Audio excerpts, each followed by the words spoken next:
Hello and welcome to Winol this Tuesday at 2 p.m. Here are today's headlines. Victory for the environmentalists as plans for 5,000 new homes near Winchester are thrown out. Open at last, a new hospice for the terminally ill opens in Winchester. So stay in your lane. You get in my way, I will put a bullet in your knee. Bond is back and breaking box office records. 5,000 new homes that were being planned for the Royaldan area of Hampshire will now not be built after a major victory for environmental campaigners. Plans for the new village between Winchester and Hursley have been turned down as the land is no longer deemed suitable. Here's Dorian Pavreau. The plans for the development of a new town between Winchester and Hursley have been dropped. Revealed last year, Royaldan would have seen 5,000 homes, a new access road, 2 primary schools, a secondary school, a health centre, and a park and ride. Much of the land part of the Royaldan plan have been withdrawn from the Schiller list.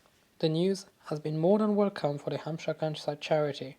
Last April, Caroline Abden, the chair of the CPRA charity in Winchester, was warning us of all the environmental impact Royaldan could have. You see the countryside as being important, not just for its own sake, because it's beautiful, but because it supplies a whole range of things which are called ecosystem services. And that means it provides, clean air, clean water. It helps mitigate flood prevention because obviously the water goes, is absorbed into the ground rather than running along concrete streets. Obviously, it provides our food if it's agricultural. And so a whole range of other benefits like nutrient recycling that require open space and countryside and fields and trees. Even if Royaldan has mostly been removed from the Schiller list, there's still quite a few sites near Hursley that could see the construction of many houses. Although Royaldan has been removed, what's been put back in are 4 areas near the village. Difficult to guesstimate how many houses, but probably no more than 100 to 150, say. We as a village and as a community may well be prepared to accept some of that. A couple of the areas are really difficult for access, and something would have to significantly be done to the road infrastructure as well. And the villagers would not want that, they wouldn't like that, and it would change the village. Royaldan project is now to be forgotten, but new projects are on their way with many construction sites remaining around Winchester. Dorian, Winchester News Online. For many years, terminally ill patients in Winchester have had to travel to Southampton to receive palliative care. But after years of campaigning, the city finally has its own hospice, as the local NHS Trust has now opened a new facility to patients. Adele Bouchard has been to see the new facility. Winchester Hospice has finally opened its doors to patients following their unveiling event in September.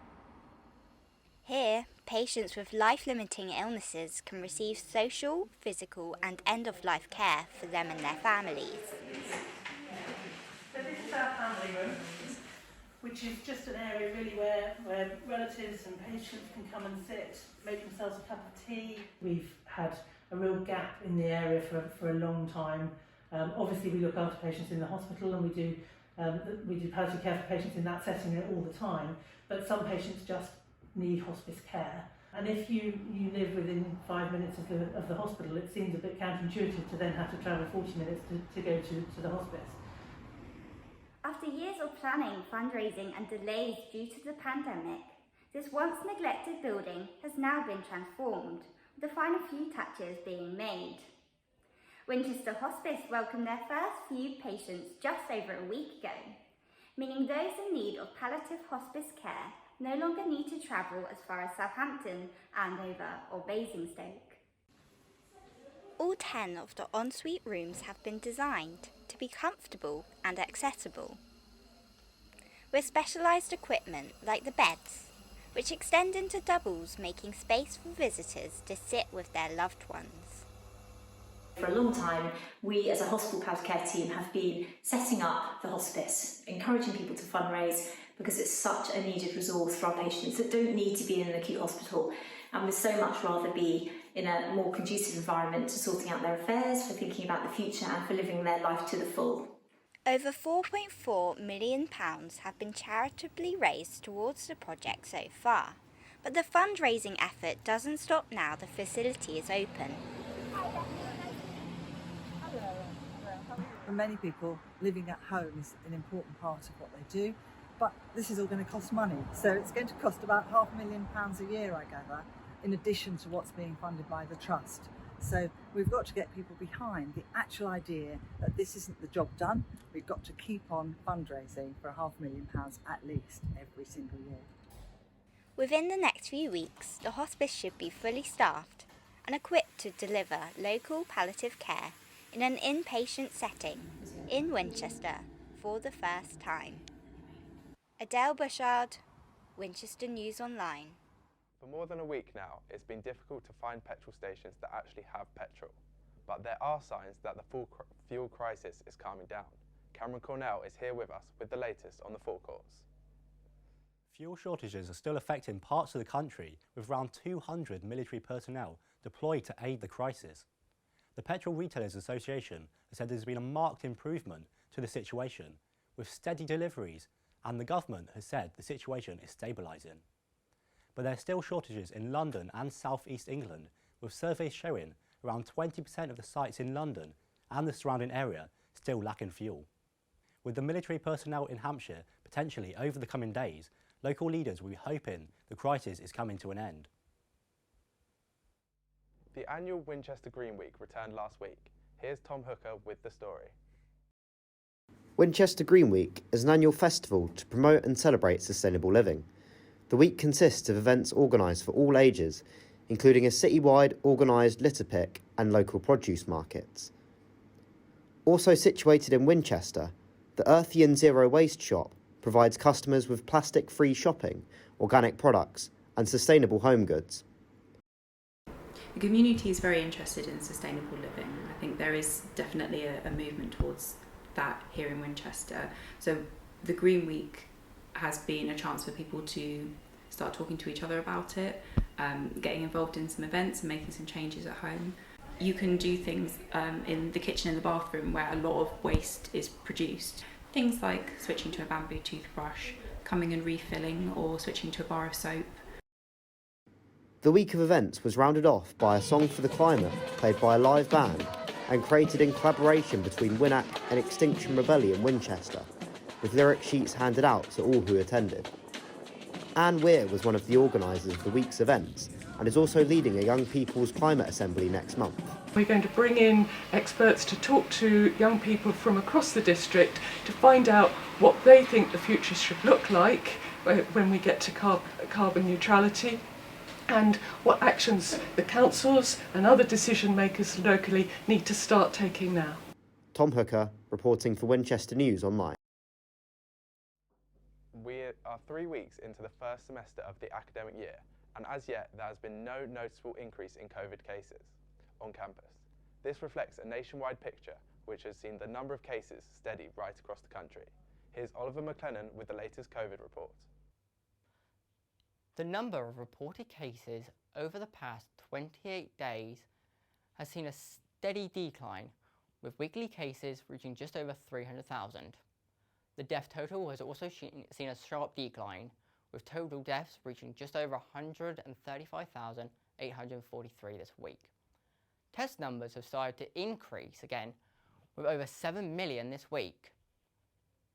And patients in hospitals have also decreased. And lastly, the traffic light travel system has been scrapped, with only the red list countries remaining on the list. This comes as the Secretary for the Transport Department says we have made enormous progress this year in tackling the pandemic across Britain, but reminds people they must take a COVID-19 test on or before 2 days of travelling.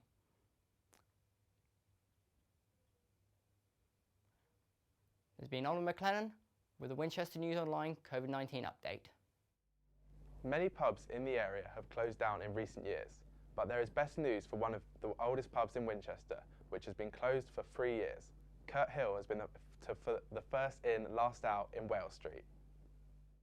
First opened in 1896, this local pub has been serving the community for 122 years, making it one of the oldest pubs in Winchester until it was forced to become long-term closed in January 2019 after structural issues were discovered with the Grade 2 listed building, and to this day it still hasn't reopened. The pub also got put up for lease when it first closed and is still looking for a leaseholder. Recently, emergency planning was granted to save the pub due to an overhanging wall next to neighbouring properties, and right now these are undergoing.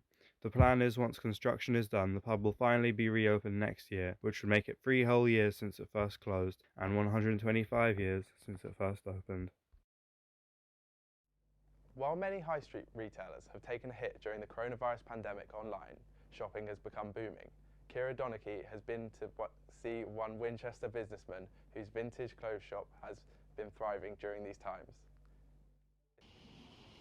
Over the last couple of years, online shopping is creating more competition with the high street.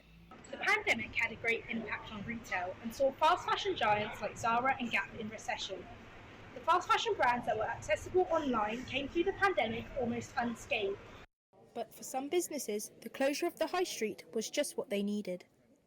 I have a vintage page on Depop that sells second-hand clothes to steer people away from purchasing fast fashion and to ensure that they do something more sustainable. COVID meant that I could sell way more stuff because people were spending a lot more time scrolling and purchasing stuff and had a lot more disposable income in our target audience. Thankfully, sites like Depop and Vinted are becoming more and more popular and are allowing people to shop more second-hand and pre-loved. Kira Donachie, Winchester News Online. It's been a busy week at the university. Here's Ellie Dixon with the latest news. Winchester has ranked joint 6th in the UK for the number of undergraduate students in full-time employment or further study 15 months after graduating. We also placed joint 5th in the UK for lowest graduate unemployment. These statistics come from the Graduate Outcomes Survey for 2021 from the Higher Education Statistics Agency. Vice-Chancellor Reverend Professor Elizabeth Stewart said, "These fantastic results underline our commitment to the success of our students who go on to make a real difference in the world." It's Dyslexia Week at the university and everyone is being encouraged to get creative and share their stories. Tomorrow, the dyslexia team will be attending the Wellbeing's pop-up cafe in the Vault from 2 p.m. to 3 p.m. Anyone is welcome to come for a chat and express their thoughts through drawing or writing. A display board can also be found outside the student support and success reception where everyone is welcome to add comments and pictures. Winchester is one of 7 universities to sign up to a new Friends of the Earth accreditation scheme, designed to engage caterers in the fight against climate change. Launched this October, the Kale Yeah Kitchen scheme asks caterers to make menus more sustainable by serving higher welfare and less meat, fish and dairy, as well as offering more plant-based options. And finally, a brand new AI digital assistant has been designed to provide information about the day-to-day student experience. Alf can be found on Teams via the menu bar, where people will be able to ask their questions in a Teams chat. It's still in its early stages, so everyone is being encouraged to test it out, which will help it to learn how to successfully support the community. Time for a sport roundup now. Here's Harry Regan-Jones. The Basingstoke Half Marathon celebrated its 10-year anniversary this weekend. Our reporter, Matt Rooks-Taylor, was there.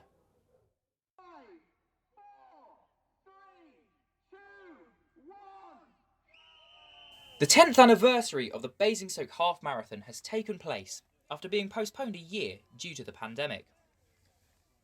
Around 3,000 athletes of varying abilities turned up to the War Memorial Park in the town centre at 11 a.m. on Sunday. The 10th annual Basingstoke Half Marathon is well and truly underway, with around 3,000 participants ready and rearing to go on the 13-mile course through Cliddeston, Ellisfield, Farley Wallop, back through Cliddeston, and finishing up just behind me here at the Basingstoke War Memorial Park. Participants from across the country rolled out in full force to take on the tricky route through the Hampshire countryside, darting through the nearby villages of Cliddeston and Ellisfield. It's always hard course because it's quite hilly, so you've got The first half is quite hard.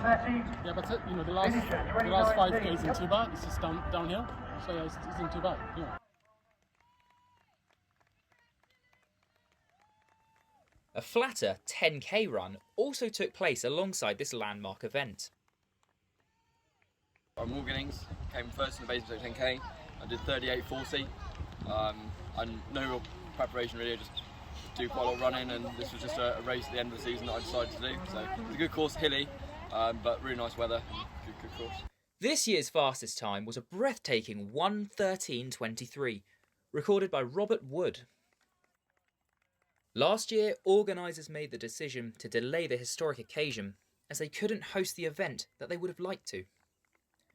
The 2020 race was instead converted into a virtual event to celebrate what would have been 10 years since the race began.